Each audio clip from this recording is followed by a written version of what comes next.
There are a few different ways to choose the sounds of your language. The first method is to let the generator decide for you. Simply click Generate Language. Vulgar uses data from real-world languages to choose realistic phoneme inventories. Consonants like M, P, T, K and N are common across all languages, so they are more likely to be chosen than certain other sounds. To choose the sounds yourself, the easiest option is to use the Custom Phonemes settings. Remember, IPA symbols only. With this option, the generator analyses the consonants you give it and decides which ones are allowed to occur next to each other, again using real-world data. This is known as phonotactics. It's an important part of what gives a language its feel. For instance, English has the phonemes s and t.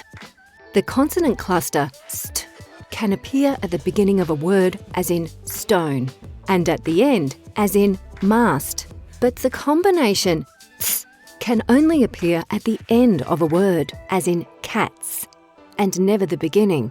Other languages do allow this sequence, such as the Japanese word tsunami. Notice that English speakers don't really pronounce that T unless consciously trying to.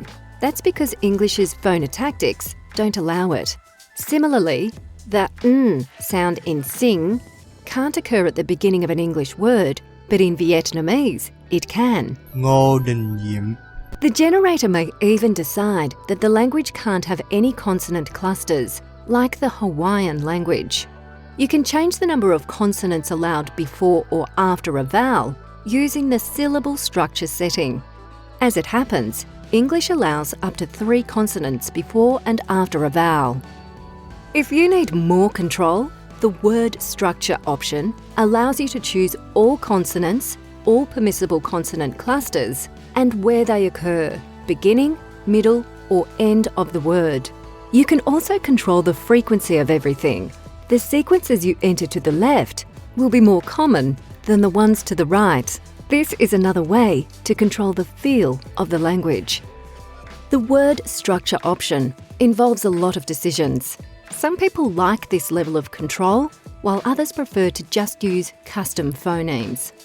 We often get the question, how do I create a beautiful sounding language?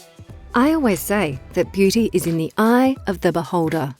Some people think French is beautiful, while others think it's downright ugly. Some people think Russian words sound harsh, while others think it sounds lovely. With that said, I recommend tinkering with the word structure option. Use a lot of sonorant consonants, such as and n. Avoid too many stop consonants, such as k, g, p, t, especially next to each other. On the flip side, a harsh-sounding language might do the exact opposite. And consider some of the following sounds. Ha, ra, ra. The word structure option also has some predefined settings that mimic real-world languages. If you want an English or German or even Swahili-sounding language, simply click to add. It even mimics the spelling of these languages for you. Finally, there's the advanced word structure option, which we will look at in another video.